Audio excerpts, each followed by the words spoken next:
ಅದೇ ಅದು ಈಗ ಇದಕ್ಕೆ ಏನ್ ಮಾಡೋಣ, ಈಗ ಇವು ಎರಡು ಒಂದು ರಡ್ ತೊಗೊಂಬಂದಿದ್ರಿ. ಇವು ರಟ್ ಏನಪ್ಪಾ ಅಂತಂದ್ರೆ ಒಂದು ಸದ್ಯಕ್ಕೆ ಮಟ್ಟಿಗೆ ಇದ್ರ ಭೂಮಿ ಅಂತ ತಿಳ್ಕೊಂಡು ಏನ್ರಿ ಭೂಮಿ ಅಂತ ತಿಳ್ಕೊಂಡು ಭೂಮಿ ಕೂಡ ಪದರ ರೂಪದಲ್ಲಿ ಇರುತ್ತೆ. ಯಾವ ರೀತಿಯಲ್ಲಿ ನಾವು ನೀರು ಕೊಟ್ಟಾಗ ಹೀರ್ಕೊಳ್ತದ ಶಕ್ತಿ ಭೂಮಿಯಲ್ಲಿ ಜಾಸ್ತಿ ಇರ್ತಂದ್ರೆ ನೀರು ಹಿಡ್ಕೊಂಡು ಸಿಕ್ತಿರ್ತೈತಿ. ಎರಡಕ್ಕೂ ನಾವು ಹಿಂಗೆ ಭೂಮಿಯಾಗ ಒಂದು 5 ಲಕ್ಷ ಎಷ್ಟರ ಮಟ್ಟಿಗೆ ಭೂಮಿ ನೀರು ಹೀರ್ಕೊಳ್ತೈತೆ. ನೀರು ತಾನಾಗೆ ಹೋಗುದಿಲ್ಲ, ಭೂಮಿ ಅದನ್ನ ಆಕರ್ಷಣೆ ಮಾಡ್ಕೊಂಡು ತಗೋಬೇಕು. ಬಟ್ ಈಗಿನಲ್ಲಿ ಅಷ್ಟು ಸತ್ವನೇ ಇಲ್ಲ, ಎಲ್ಲ ಹಾಳಾಗಿ ಹೋಗ್ಬಿಟ್ಟೈತಿ. ನಿಮ್ಗೆ ಗೊತ್ತಿರುವಂತದ್ದು ಈಗ ನಿಮ್ಗೆ ವ್ಯತ್ಯಾಸ ಕಾಣ್ತಿರ್ಬೋದು. ಎರಡಕ್ಕೂ ವ್ಯತ್ಯಾಸ ಕಾಣತೈತ್ರಿ. ಇದು ತಾನಾಗೆ ನೀರು ಹಿಂಗಾಗತ್ತೈತಿ, ಅದು ಹೀರ್ಕೊಳತೈತಿ. ಭೂಮಿಯಲ್ಲಿ ತೇವಾಂಶವನ್ನ ಹಿಡ್ಕೊಳ್ಳುವಂತ ಕೆಪಾಸಿಟಿ ಯಾವಾಗ ಭೂಮಿ ಬರ್ತೈತೆ ಅಂತಂದ್ರೆ ಭೂಮಿಯಲ್ಲಿ ಇರ್ತಕ್ಕಂಥ ಲವಣಾಂಶ ಕಂಜಂಶ ಇದ್ದಾಗ. ಬಟ್ ಈಗ ಸದ್ಯಕ್ಕೆ ಅವು ಯಾವ ತರ ಎರಿಹುಳಾಗ್ಲಿ ಏನಾಗ್ಲಿ ಯಾವ್ದು ಇಲ್ಲಿ ಸಿಗುದಿಲ್ಲ. ಭೂಮಿ ಏನ್ ಮಾಡ್ತೈತೆ ಅಂತಂದ್ರೆ ಯಾವ ನೀರನ್ನ ಹಂಗೆ ಬಿಡುದಕ್ಕಿಂತ ಇದ್ರ ಜೊತೆ ಬಿಡುವುದರಿಂದ ನೀರಿನ ಹಸಿ ಪ್ರಮಾಣ ಜಾಸ್ತಿ ದಿನ, ಒಂದಿನ ಹೋಗಲಿ 2 ದಿನ. ಈಗ ನೀವು ತಿರುಗಿ ನೀರ್ ಬಿಡ್ಬೇಕು, ಮ್ಯಾಗ ನೀರ್ ಕೇಳ್ತೈತಿ. 1-2 ದಿನ ಕರೆಂಟ್ ಬಂದಿಲ್ಲ ಅಥವಾ ನೀರ್ ಹತ್ಲಿಲ್ಲ ಅಂದ್ರು 1-2 ದಿನ ಹೋದ್ರು ನಡೆಯುತ್ತೆ. 1-2-3 ದಿನ ಹೆಚ್ಚಿಗೆ ನಡೆಯುತ್ತೆ. ಈಗ ನೋಡಿ ಇದನ್ನು ನೀರು ಒಳಗ್ ಬಿಟ್ಟೆ, ಬಟ್ ಒಳಗೆ ಎಷ್ಟು ಪ್ರಮಾಣ ನೋಡಿದ್ರೆ ಮ್ಯಾಗ ಹಸಿ ಐತಿ. ಈಗ ಸದ್ಯಕ್ಕೆ ನಾವು ನೀರ್ ಬಿಡಾಯ್ತಲ್ಲ ನಮ್ಗೆ ತೋರಿಸುತ್ತೆ, ಬಟ್ ಒಳಗ ಸರಿಯಾದ ಪ್ರಮಾಣ ಒಣನೇ ಇರ್ತೈತಿ. ಬಟ್ ಇದು ಭೂಮಿ ಜೊತೆ ಇದು ಕೊಡೋದ್ರಿಂದ ನೀವು ನೋಡಿರ್ಬೋದು ಆಲ್ಮೋಸ್ಟ್ ತೋರಿಸಿದ್ ಇಲ್ಲಿ ಕಂಪ್ಲೀಟ್ ಪೂರ್ತಿ ಹಸಿ ಪ್ರಮಾಣದ ತೋರಿಸೈತಿ. ಅಂದ್ರೆ ಇದ್ರ ಅರ್ಥ ಈಗಿನ ಇದು ಒಂದೇದ್ರಿ, ಇದು ಒಂದೇ ತಲ್ರಿ ಬಹಳ ಅದಾವ ಪ್ರಯೋಗ.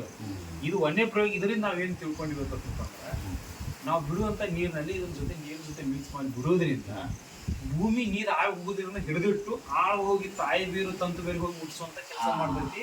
ಅದು ಯಾವಾಗ ಮೂಡ್ತೈತಿ, ಬಿಳಿ ಬೇರುಗಳು ಉತ್ಪತ್ತಿ ಜಾಸ್ತಿ ಐತಿ. ಯಾವಾಗ ಬಿಳಿ ಬೇರುಗಳು ಜಾಸ್ತಿ ಉತ್ಪತ್ತಿ ಆಗೈತಿ, ಗಿಡಗಳ ಮ್ಯಾಗಿಂದ ಏನೈತಲ್ಲ ಬೆಳವಣಿಗೆ ಚಲೋ ಆಗ್ತೈತಿ. ಒಂದ್ ರೀತಿ ನಾವು ಮನಿ ಕಟ್ಸ್ಬೇಕಾದ್ರೆ ಫೌಂಡೇಶನ್ ಎಷ್ಟು ಇಂಪಾರ್ಟೆಂಟ್ ಇಲ್ಲ, ಒಂದ್ ರೀತಿಯಲ್ಲಿ ಇದು ಫೌಂಡೇಶನ್ ರೂಪದಾಗ ಕೆಲಸ ಮಾಡ್ತೈತಿ. ಇದು ಬೆಳೆಗಳಿಂದ ಇದು ಒಂದೇದ್ರಿ.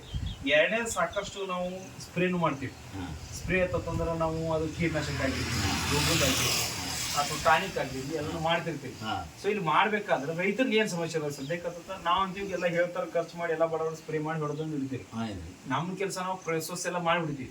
ಬಟ್ ಇನ್ನೊಂದ್ ಸ್ವಲ್ಪ ಆಳ ವಿಚಾರ ಮಾಡಿದ್ರೆ ನಾವು ಕೊಟ್ಟಂತ ಔಷಧಿ ಎಷ್ಟು ಮಟ್ಟಿಗೆ ಮುಟ್ಟಾಕದೈತೆ ನಾವು ಸ್ವಲ್ಪ ವಿಚಾರ ಮಾಡ್ಕೊಂಡಿಲ್ಲ. ಸೊ ಏನಾಗತೈತೆ ಅಂತಂದ್ರೆ ಇಲ್ಲಿ ನೋಡಿ 1-2 ಎಲೆ ಅದಾವ. ಇಲ್ಲಿ ಹೊಲದಲ್ಲಿ 1-2 ಎಲೆ ಅದಾವ. ಸುಮ್ಮ ನಾವು ಹಂಗೆ ನೀರ್ನ್ಯಾಗ ಅಥವಾ ಹಂಗೆ ಸುಮ್ಮ ಸ್ಪ್ರೇ ಕೊಡೋದಕ್ಕೂ ಇದಕ್ಕೂ ಇದ್ರ ಜೊತೆ ನಾವು ಮಿಕ್ಸ್ ಮಾಡ್ಕೊಟ್ಟು ಏನು ವ್ಯತ್ಯಾಸ ಅದ ತಗೋಣ. ಏನು ವ್ಯತ್ಯಾಸ ಐತ್ರಿ? ಅದಕ್ಕೆ ಏನೇ ಇಲ್ಲ. ಅದು ಇದಕ್ಕೆ ಏನು ವ್ಯತ್ಯಾಸ?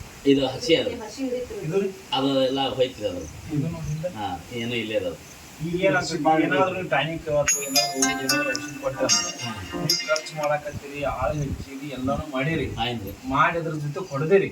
ಬಟ್ ಸರಿಯಾಗಿ ಅದು ಮುಟ್ಟಂಗಿಲ್ಲ. ಅದು ಗಾಳಿಗೆ ಹಾರಿ ತಳ್ಬೋದೈತಿ, ನೀರ್ ಬಿಟ್ರೆ ಹೋಗ್ಬಿಡ್ತೈತಿ, ವೇಸ್ಟ್ ಆಗ್ಬಿಡ್ತೈತಿ. ವೇಸ್ಟ್ ಆಗ್ತದ ಮಾತ್ರ ಖರ್ಚು ಮಾಡಿದಿರುತ್ತೆ. ನಮಗ ಅನ್ಸುತ್ತೆ ಎಲ್ಲ ಖರ್ಚು ಮಾಡಿ ಎಲ್ಲ ಮಾಡಿ ಅಂತ. ಬಟ್ ಎಷ್ಟರ ಮಟ್ಟಿಗೆ ಮುಟ್ಟಾಗದ ನಮಗಿಲ್ಲ. ಸೊ ಬಟ್ ಇದು ನಾವು ನೀರಿನ ಜೊತೆ ಇದನ್ನ ಅಥವಾ ಸ್ಪ್ರೇದಾಗ ಕೊಟ್ಟಿವಿ ಅಂತಂದ್ರೆ ಇದು ಸ್ಪ್ರೆಂಟರ್ ಆಗಿ ಕೆಲಸ ಮಾಡ್ತೈತಿ. ಕಂಪ್ಲೀಟ್ ಹೆಲ್ಡಿಸಿಂದ ಕೆಲಸ ಮಾಡ್ತೈತಿ. ಯಾವಾಗ ಈ ರೀತಿ ಏನು ಸ್ಪ್ರೆಂಟರ್ ಆಗಿ ಕೆಲಸ ಮಾಡ್ತೈತಿ, ಗಾಳಿ ಬಿಸಿಲು ಮುಖಾಂತರ ಏನಂತ ಪತ್ರ ಹೇಳ್ತಿರೋ ಮುಖಾಂತರ ಇಮಿಡಿಯೇಟ್ ತಗೊಳ್ಳುವಂತ ಕೆಲಸ ಮಾಡ್ತೈತಿ. ಅವಾಗ ಕೊಟ್ಟಿದ ಔಷಧ ಹತ್ತೈತಿ. ಈಗ ಹಂಗೆ ಹೊಡೆದ್ರ ಅಂದ್ರೆ ನೀವು ಖರ್ಚಾಗೈತಿ, ಹೊಡೆದೈತೆ ನಿಮಗ್ ಸಮಾಧಾನ ಅಷ್ಟೇ. ಸರಿಯಾದ ಪ್ರಮಾಣದಾಗ ಮುಟ್ಟಿರಂಗಿಲ್ಲ. ಇಲ್ಲ ಅಂದ್ರೆ ಮತ್ತೆ ಡಬಲ್ ಸ್ಪ್ರೇ ಬರ್ತೈತಿ.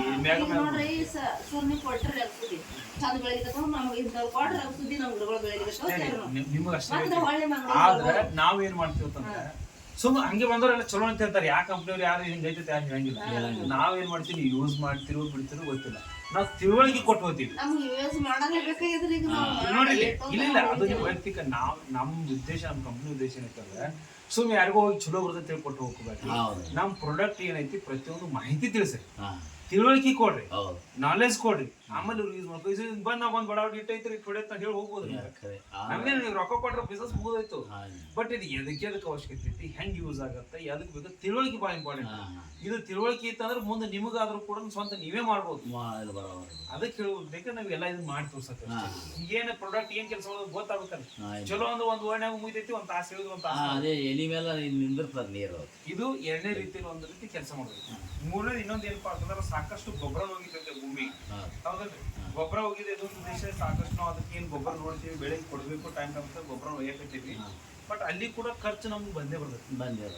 ರಾಸಾಯನಿಕ ಗೊಬ್ಬರ ಐತಿ. ಬಟ್ ಅಲ್ಲಿ ಎಷ್ಟು ನೋಡಿದ್ರೆ ಈಗಿನಲ್ಲಿ ಇರ್ತಕ್ಕಂಥ ಒಂದು ಗೊಬ್ಬರಾಂಶ ಶೇಕಡ 1 kg ಒಂದು 25% ಮಾತ್ರ ಗೊಬ್ಬರಾಂಶ ಇರುತ್ತೆ. ಉಳಿದೆಲ್ಲ ತೂಕದ ಉಸಿರು ಅಂಶ ಇರುತ್ತೆ. ಪ್ಯೂರ್ ಆಗಿ ಎಲ್ಲೆಲ್ಲಿಗೂ ಸಿಗೋದಿಲ್ಲ.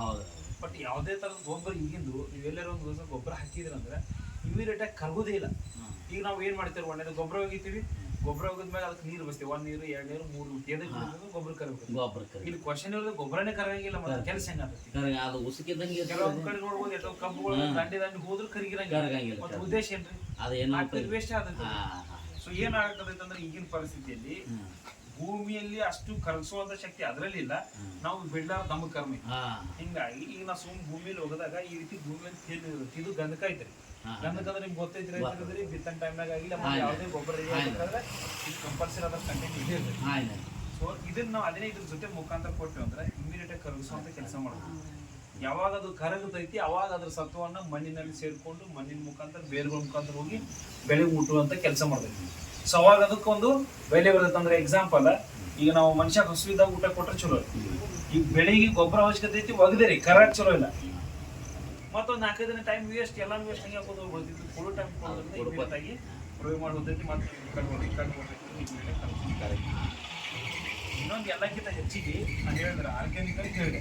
ಈಗ ನಾವು ಸಾಕಷ್ಟು ರಾಸಾಯನಿಕ ಮಾಡ್ಬೋದು ಬಂದೆ. ಮತ್ತೆ ಈಗ ಹೆಂಗ್ ನೋಡಿದ್ರಿ, ಈಗ ಸ್ವಲ್ಪ ರೈತರಿಗೆಲ್ಲ ತಿಳುವಳಿಕೆ ಬರೋದೈತಿ. ಸೊ ಅದಕ್ಕೆ ಹೆಂಗ್ ಪರಿಹಾರ ಅನ್ನೋದಕ್ಕೊಂದು ನಿಮ್ಗೊಂದು ಎಕ್ಸಾಂಪಲ್. ಭೂಮಿ ಯಾವ ರೀತಿ ನಾವು ಗೊಬ್ಬರ ಹೋಗದಾಗ ಹಾಳಾಗ್ತೈತಿ ಅದನ್ನ ಮತ್ತೆ ಹೊಳ್ಳೆ ಕ್ರಮೇಣವಾಗಿ ಒಂದೇ ಸರಿ ಯಾವ್ದು ಆಗಂಗಿಲ್ರಿ, ಕ್ರಮೇಣವಾಗಿ ಮತ್ತೆ ಹೊಳೆ ಆರ್ಗ್ಯಾನಿಕ್ ಯಾವ ರೀತಿ ತರ್ಬೋದು ಅನ್ನೋದ್ರ ಬಗ್ಗೆ ಇನ್ನೊಂದ್ಸರಿ ಪ್ರಯೋಗ ಮಾಡಿ ತೋರಿಸ್ತೀನಿ. ಈಗ ಇಲ್ಲಿ ನಾನು ಸ್ವಲ್ಪ ಇದು ಪ್ಯೂರ್ ಅರ್ಶನ ಐತ್ರಿ. ಇದು ಏನಂದ್ರೆ ಇದು ಭೂಮಿ ಕೆಳಭಾಗದಲ್ಲಿ ಬೆಳೆಯುವಂತದ್ದು ಪ್ಯೂರ್ ಐತ್ರಿ. ನಾವು ಇದನ್ನ ಪ್ರಯೋಗ ಮಾಡಾಕ ಭೂಮಿ ಯಾವ ರೀತಿ ಹಾಳಾಗ್ತದೆ ಅನ್ನೋಕೆ ಒಂದ್ ಸ್ವಲ್ಪ ಇದ್ರಾಗ ಹಾಕ್ತೇವೆ. ಸೊ ಇದು ನಿಮ್ಗೆ ಪ್ಯೂರ್ ಕಂಟೆಂಟ್ ತೋರ್ಸೋದ. ಸೊ ನಾವು ಅದಕ್ಕೆ ಏನ್ ಮಾಡಾಕತ್ತೀವಿ, ಇವಾಗ ಗೊಬ್ಬರ ತಂದು ಹೋಗಿತ್ತು. ಗೊಬ್ಬರ ಅಂತೇಳಿ ರಾಸಾಯನಿಕ ಗೊಬ್ಬರ ಇದ್ದಂಗೆ ಕಂಟೆಂಟ್ ಇರೋದಾಗ ನಾವು ಭೂಮಿ ತಂದು ಹೋಗಿತೇವಲ್ರಿ. ಈಗ ನಮ್ಗೆ ಅರ್ಜೆಂಟ್ ಆಗಿ ಬೇಕಾಗಿದ್ದು ಬೆಳೆ ಅಂತೇಳಿ ನಾವು ಹೋಗಿರ್ತೀವಿ. ಯಾವ ರೀತಿ ಹಾಳತನಕ ಒಂದ್ ಸ್ವಲ್ಪ ನಾವು ಗೊಬ್ಬರದ ಕಂಟೆಂಟ್ ರೂಪದಲ್ಲಿ ಇದ್ರಾಗ ಹಾಕ್ತೇನೆ. ಸೊ ಹಾಕಿದಾಗ ಏನಾಗ್ತೈತಿ ನೀವು ನೋಡ್ಬೋದು, ಕಂಪ್ಲೀಟ್ ಚೇಂಜ್ ಆಗತ್ತೆ. ಅಂದ್ರೆ ಭೂಮಿ ಯಾವ ರೀತಿ ಕಲುಷಿತಗೊಳಾಗತೈತಿ, ನಾವು ರಾಸಾಯನಿಕ ಒಗ್ದೇ ಒಯ್ಯಾಕತ್ತೀವಿ ಯಾವ ರೀತಿ ಕಲುಷಿತಗೊಳಾಗತೈತಿ ಅಂತ ಹಂಗ. ಅಂದ್ರ ಓರ್ಜಲ್ ಅದ್ರದ್ದು ಏನ್ ಭೂಮಿ ಸತ್ವ ಐತು ಹೋಯ್ತದು, ನಾವ್ ಏನ್ ತಂದು ಹಾಕಿವಿ ಅದ್ರ ಮೇಲೆ ಭೂಮಿ ಈ ರೀತಿ ಕೆಳಭಾಗದಲ್ಲಿ ಹಾಳಾಗೋದುಂಟು. ಅದ್ರದ್ದೇ ಆದಂತ ಶಕ್ತಿನೇ ಇಲ್ಲ. ಸೊ ಅದಕ್ಕ ನಾವೇನ್ ಮಾಡ್ಬೋದು ಅಂತಂದ್ರೆ ಈಗ ಅದನ್ನ ಹೆಂಗ್ ಮಾಡ್ಬೋದು, ಈಗ ಆಲ್ರೆಡಿ ಮಾಡ್ಬೋದು ಬಂದೀವಿ, ಅದನ್ನ ಯಾರು ಕೈ ತಪ್ಸಕ್ ಹೋಗಂಗಿಲ್ಲ, ಏನು ಮಾಡಕ್ ಬರಂಗಿಲ್ಲ. ಸೊ ಇದು 2 ಗ್ಲಾಸ್ ಮಾಡಿದೀನಿ, 2 ಮಾಡಿದೀನಿ. ಸೊ ನಾವೇನ್ ಮಾಡ್ತೀವಿ, ಗೊಬ್ಬರ ಹೋಗಿದೀವಿ, ಈ ತರ ಭೂಮಿ ಹಾಳಾಗಿದೆ ತಿಳ್ಕೊಳ್ಳೋಣ. ಹೌದಲ್ರಿ, ಗೊಬ್ಬರ ಹೋಗಿದೀವಿ, ಭೂಮಿ ಹಾಳಾಗೈತಿ. ನಾವು ಒಂದ್ ಕಡೆ ನಾವು ಗೊಬ್ಬರ ಹೋಗಿ ಏನ್ ಮಾಡ್ತೀವಿ, ನೀರ್ ಬಿಡ್ತೇವೆ. ಒಂದ್ ಕಡೆ ಇದನ್ನ ಯೂಸ್ ಮಾಡ್ಕೋದ್ ಬಿಡೋಣ ಅಂತ, ಒಂದ್ ಕಡೆ ಬರೋದು ನೀರಟ್ಟೆ ಹಾಕೋತ್ ಹೋಗೋಣಂತ. ಹೌದಲ್ರಿ. ಸೊ ಈ ಕಡೆ ಒಂದ್ ಸ್ವಲ್ಪ ಇದು ಒಣ್ಣೆ ನೀರ್ರಿ, ಈ ಕಡೆ ಅಂತ ನಾವು ಗೊಬ್ಬರ ಹೋಗೋದೇವಿ, ಆಲ್ರೆಡಿ ಭೂಮಿ ಹಾಳಾಕೋತ್ ಹೋಗೈತಿ, ನಾವು ಒಣ್ಣೆ ನೀರ್ ಇದಕ್ ಬಿಡ್ತೀವಿ. ಸೊ ಈ ಕಡೆ ಇದಕ್ಕೂ ಒಣ್ಣೆ ನೀರ್ ಹಾಕೋತ್ ಹೋಗೋಣ. ಮತ್ತೆ ಇದು 2ನೇ ನೀರ್ ಇದಕ್ಕೆ ಸುಂಬಾರಿ ನೀರ್ ಬಿಡೋತ್ ಹೋಗ್ಬಿಡ್ತೇವೆ ನಾವು. ಇದು ಒಂದ್ ಸ್ವಲ್ಪ ಮತ್ತೆ ಯೂಸ್ ಮಾಡ್ಕೋತ ಹೋಗೋದು ಒಂದ್ ಕಡೆ. ಇದೊಂದು 3ನೇ ನೀರ್ ಆಗಿರ್ಬೋದು, ಈ ಕಡೆ ಒಂದು 3ನೇ ನೀರ್ ಆಗಿರ್ಬೋದು. ಮತ್ತೆ ಇದೊಂದು ಸ್ವಲ್ಪ ಯೂಸ್ ಮಾಡಿ ತಿಳ್ಕೊಂತ ಇದೊಂದು. ಸೊ ಏನಾಗ್ತದೆ ಅಂತಂದ್ರೆ ಕ್ರಮೇಣವಾಗಿ ನಮ್ಮ ಭೂಮಿ ಹಾಳಾಗಿದ್ದನ್ನು ನಾವು ಮತ್ತೆ ಆರ್ಗ್ಯಾನಿಕ್ ತರಬಹುದು. ಇಲ್ಲಿ ಕಂಪ್ಲೀಟ್ ಕ್ಲೀನ್ ಐತೆ ಅಂದ್ರೆ ಕೆಲವೊಂದು ಹೆಂಗಾಗತ್ತೆ, ಈಗ ಒಂದು ಈ ವರ್ಷ 10 ಚೀಲ ಒಕ್ಕತ್ ಬಂದ ಎಕ್ಸಾಂಪಲ್ 10 ಚೀಲ ಗೊಬ್ಬರ ಒಕ್ಕತ್ ಬಂದಿರ ಅಂದ್ರೆ ಈ ವರ್ಷ ಒಂದು 2 ರಿಂದ 3 ಚೀಲ ಗೊಬ್ಬರ ಕಡಿಮೆ ಮಾಡೋದು. ಅದೇ ಕಡಿಮೆ ಖರ್ಚಿನಾಗ ಅದೇ ರೊಕ್ಕ ಉದುರು ತೊಗೊಳ್ತಾ ಇರುತ್ತೆ, ಅದೇ ರೊಕ್ಕನಾಗ ಆರ್ಗ್ಯಾನಿಕ್ ಯೂಸ್ ಮಾಡೋದು. ಯೂಸ್ ಮಾಡಿ ಇಳುವರಿ ತಗೋದು. ಮುಂದಿನ ವರ್ಷಕ್ಕೆ ಮತ್ತೆ ಒಂದು 3 ಚೀಲ 2 ಚೀಲ ಕಡಿಮೆ ಮಾಡೋದು. ಹಿಂಗ ಒಮ್ಮಲಿಗೆ ನಾವು ತಪ್ಪು ಮಾಡ್ಕೋತ ಬಂದೇವಿ, ಅದನ್ನ ಸ್ಲೋ ಯಾಕಂದ್ರೆ ಮತ್ತೆ ಒಮ್ಮಲಿಗೆ ಎಫೆಕ್ಟ್ ಭೂಮಿಗೆ ಆಗ್ಬಾರ್ದು ಅಂತ ಹೇಳಿ, ಯಾಕಂದ್ರೆ ಒಮ್ಮಲಿ 10 ಸಿಗರೇಟ್ಸ್ ಒಮ್ಮಲಿ ಬಿಡೋದ್ರೆ ಬಿಡಂಗಿಲ್ಲ, ಕಡಿಮೆ ಮಾಡೋದ್ರೆ ಮಾಡ್ಬೋದು. ಸೊ ಹಂಗಾಗಿ ನಮ್ಮ ಭೂಮಿನೂ ಕೂಡ ಏನಾಗಿರುತ್ತೆ ಆ ರೀತಿ ಅಡಿಕ್ಟ್ ಆಗಿರುತ್ತೆ, ಅದನ್ನ ಕ್ರಮೇಣ ತಗೋಬಹುದು. ಇದು ಒಂದು ರೀತಿಯಲ್ಲಿ ಫೌಂಡೇಶನ್ ರೂಪದಾಗಿರ್ಬೋದು, ಹಸಿ ಪ್ರಮಾಣ ಜಾಸ್ತಿ ಮಾಡೋದು, ಬಿಳಿ ಬೇರು ಉತ್ಪತ್ತಿ ಮಾಡೋದಾಗಿರ್ಬೋದು, ಆ ತಾಯಿ ಬೇರು ತಂತ್ರ ಬೇರು ಮುಡ್ಸೋದಾಗಿರೋದು, ಓವರಾಲ್ ಫೌಂಡೇಶನ್ ರೂಪದಾಗ ಕೆಲಸ ಮಾಡಿದ್ರೆ ಇದು ಏನ್ ಮಾಡ್ತಾ ಇದೆ ಅಂದ್ರೆ ಇದು ಮ್ಯಾಕ್ಸ್ ಅಂತ ಹೇಳಿ ಭೂಮಿ ಬಿಟ್ಟು ಮೇಲ್ಬಂದ್ರೆ ಏನ್ ಕಾಣ್ತೈತಲ್ಲ ಅದನ್ನ ರೆಂಬೆ ಕೊಂಬೆ ಎಲೆಗಳನ್ನ ಹಚ್ಚ ಹಸಿರಾಗಿ ಬೆಳವಣಿಗೆ ಮಾಡಿ ಗ್ರೋತ್ ಆಗೋದಕ್ಕೆ ಹೆಲ್ಪ್ ಮಾಡ್ತೈತಿ. ರೋಗ ನಿರೋಧ ಜಾಸ್ತಿ ಹೆಚ್ಚಿಗೆ ಮಾಡ್ತೈತಿ. ಇದು ಜೈನ್ ಏನಪ್ಪ ಅಂತಂದ್ರೆ ಇದು ನಮಗೇನು ಇಳುವರಿ ಬೇಕಲ್ರಿ, ಹೂವು ಹಣ್ಣ ಕಾಯಿ ಉದುರ್ಲಾರ ಮುಡ್ದಾಗಿರ್ಬೋದು, ಶೈನಿಂಗ್ ಬರೋದಾಗಿರ್ಬೋದು, ಇಳುವರಿ ಕೊಡಾಕ ಹೆಲ್ಪ್ ಮಾಡ್ತೈತಿ. ಇವು 3 ಬೀಜೋಪಚಾರ ಹಿಡ್ಕೊಂಡು ಡ್ರಿಂಚಿಂಗ್ ಹಿಡ್ಕೊಂಡು ನೀರ್ನಾಗ ಬಿಡೋದಾಗಿರ್ಬೋದು, ಡ್ರಿಪ್ನಾಗ ಒಡ್ಸೋದಾಗಿರ್ಬೋದು, ಸ್ಪ್ರೇ ಮಾಡೋದಾಗಿರ್ಬೋದು, ಎಲ್ಲಾ ರೀತಿನೂ ಬರ್ತೈತಿ ಇದು. ಆದ್ರೆ ಇದನ್ನ ನಾವೇನೈತಲ್ಲ ಈಗ ನಾವು ಬಂದಿರ್ದ ಸಮಯಕ್ಕ ಬೆಳಿಗ್ಗೆ ಏನ್ ಅವಶ್ಯಕತೆ ಐತಿ ಅದನ್ನ ಸ್ಪ್ರೇದಾಗ ಬಿಡಬೇಕು, ನೀರ್ನಾಗ ಬಿಡಬೇಕು, ಒಂದು ಬಡ್ಡಿಗೆ ಒತ್ತಿಸ್ಬೇಕು, ಅದನ್ನ ನಾವು ನೋಡಿ ಹೇಳ್ತಿದ್ವಿ. ಎಲ್ಲದಕ್ಕೂ ಯೂಸ್ ಆಗತ್ತೆ. ಇವಷ್ಟು 3 ಬಾಟೆ ಸೇರಿಸಿದ್ರೆ ಒಂದು ಲೆಕ್ಕಕ್ಕೆ ನೋಡಿದ್ರೆ ಒಂದು ಟ್ರ್ಯಾಕ್ಟರ್ ಹಿಂಡಿ ಗೊಬ್ಬರ ಲೆಕ್ಕಕ್ಕೆ ಇಲ್ಲ ಆರ್ಗ್ಯಾನಿಕ್ ಅಷ್ಟು ತಯಾರು. ಒಂದು ಡಬ್ಬಿಗೆ ಎಕ್ಸಾಂಪಲ್ ನೋಡ್ರಿ, ಒಂದ್ 200 ಲೀಟರ್ ಬ್ಯಾರಲ್ ಐತಿ ತಿಳ್ಕೊಂಡು 2000 ಲೀಟರ್ ಅದ್ರಿ ಇದ್ರಾಗ ಹಾಕಿದ್ರೆ ನಡೀತದೆ. ಅದ್ರ ಹಕ್ಕಿ ಹಿಡಿದೈತಿ ಒಂದ್ 200 ಲೀಟರ್ ಲೆಕ್ಕಕ್ಕೆ ಹೇಳ್ತೀನಿ. ಯಾಕಂದ್ರೆ ನಿಮ್ಗೆ ಬಾಳ ಇಲ್ಲ, ಇಷ್ಟು ಸ್ವಲ್ಪ ಐತಿ, 2000 ಕಳ್ಸೋ ಅವಶ್ಯಕತೆ ನಿಮ್ ಮಟ್ಟೆ ಒಂದ್ 200 ಲೀಟರ್ ಬ್ಯಾರಲ್ ಕಳ್ಸೋ. ಈಗ 200 ಲೀಟರ್ ಬ್ಯಾರಲ್ ಅಂತಂದ್ರೆ ನೀವು ಗಿಡ ಎಷ್ಟು ಅದಾವ್ರಿ? 120 100 ಹಿಡಿದ್ರೆ ಒಂದೊಂದ್ ಗಿಡ ಕೆಟ್ಟ ಬಿದ್ದಂಗ ಐತ್ರಿ. 200 ಲೀಟರ್ ಕಸಿ 2 ಲೀಟರ್ ಬಿದ್ದಂಗ ಐತಿ. ಒಂದ್ ಸ್ವಲ್ಪ ಕಡಿಮೆ ಅಂದ್ರೆ 170 180 ಬಿದ್ದಂಗ ಐತಿ. ಹೌದಲ್ರಿ? ಸೊ ಏನ್ ಮಾಡುದು, ಒಂದ್ 2 ಲೀಟರ್ ಬ್ಯಾರಲ್ಕ ಇದೇನೈತ್ರಿ, ಇದು 250 ml ಹಾಕ್ಬೇಕು. ಏನ್ರಿ 250 ml, ಇದು 250 ml ಹಂಗ ಉಳಿತೈತಿ. ಇದು ಏನೈತಲ್ಲ, ಇದೊಂದು ಫುಲ್ ಬಾಟ್ಲಿ ಪೂರಾ ಹಾಕೋದು. ಫುಲ್ ಹಾಕಿ ನೀರ್ ಹಾಕಿ ಕಲ್ಸೋದು. ಮನ್ಯಾಗ ಆಕಳುಗಳು ಇದ್ದು ಅಂದ್ರೆ ಮಿಕ್ಸ್ ಮಾಡ್ಬೋದು. ಮಾಡಿಸಿ ಫಸ್ಟಿಗೆ ಏನಾಯ್ತಲ್ಲ ನೀರ್ ಬಿಟ್ಟು ಪೂರಾ ಹಸಿ ಬಿಡುದು. ನೀವು ಹೆಂಗೆ ಈಗ ಪೈಪ್ ಡ್ರಿಪ್ ಅಂತೂ ಇಲ್ಲ. ಸಪೋಸ್ ನೀವು ಕೈಲಿ ಹಾಕ್ತಿರತ್ತಂದ್ರೆ ಒಂದೊಂದ್ ಗಿಡಕ್ಕೆ 2 ಲೀಟರ್ ಲೆಕ್ಕದಂಗೂ ಹಾಕ್ಬೋದು. ಅಂದ್ರೆ ಮೊದಲು ನೀರ್ ಬಿಟ್ಟಿರ್ಬೇಕು, ಬಡ್ಡಿ ಹಸಿ ಇರ್ಬೇಕು. ಅವಾಗ ಏನೈತಲ್ಲ ಇದನ್ನ ಬಡ್ಡಿ ಸುತ್ತಮುಟ್ಟು ಬಡ್ಡಿಗೆ ಹಿಂಗನು ಹಾಕ್ಬೋದು. ಡ್ರಿಪ್ ನ ಐತರ ಡ್ರಿಪ್ ನ ಒತ್ತಿಸಬಹುದು. ಇಲ್ಲಿಕ ಪೈಪ್ ನಾಗ ಐತಂದ್ರೆ ಇದು ನಿಮ್ಮದು ಬಾಳ ದೊಡ್ಡದ ಚರ್ಗಿಲಿ ಹಾಕ್ಬೋದು. ಒಂದ್ ಗಿಡಕ್ಕೆ 2 ಲೀಟರ್ ಹಾಕಿದ್ ನಿಮ್ಗೆ ಇದು ರಿಸಲ್ಟ್ ಹೆಂಗ್ ಹೆಂಗ್ ಗೊತ್ತಾದ ಕ್ವಶನ್ ರೀ. ನೀವ್ ಹೇಳಿರಿ ಹೆಂಗೆ ಆದಂಗ ಆಗುತ್ತೆ. ರಿಸಲ್ಟ್ ಹೆಂಗ್ ಗೊತ್ತಾಗ್ತದೆ? ನಾವು ಹಾಕಿದ್ 1 ವಾರ ನಂತರ 1 ದಿನ 2 ದಿನ 3 ದಿನ ಹಾಕ್ದಂಗ ನೀವೇನ್ ಈಗ ಸದ್ಯಕ್ಕೆ ಕನ್ನಡ ನೋಡ್ಕೋತಿರ್ತೀರಿ. ಹೌದ್ರಿ? ಎಲಿ ಸುಳಿ ಏನ್ ಬರ್ತೈತಲ್ರಿ, ಸುಳಿಗಳ ಸುತ್ತ ಹೊಸ ಹೊಸ ಎಲಿಗಳು ಬರಕ್ ಚಲೋ ಅದ. ಇದ್ ಎಲಿಗಳೆಲ್ಲ ಚಲೋತ್ನಾಗ ಒಂದ್ ಸ್ವಲ್ಪ ಮುಟ್ರಗೊಂದ್ ಇದ್ದಂಗ ಇದ್ದಿರ್ತಾವ. ಚಲೋತ್ನಾಗ ಗ್ರೋತ್ ಆಗಿ ಹೆಲ್ಪ್ ಆಗ್ತದೆ. ಒಂಥರ ಮೈ ಬೆಚ್ಚಿ ಬರ್ತೈತಿ ಅಂತಲ್ಲ, ಹಂಗ ಒಂದಿಷ್ಟು ಸುಳ್ಳು ಹಿಡ್ಕೊಂಡ್ ಪೂರಾ ಪಿಕಪ್ ಆಗಿ ಚಲೋ ಆದತಿ.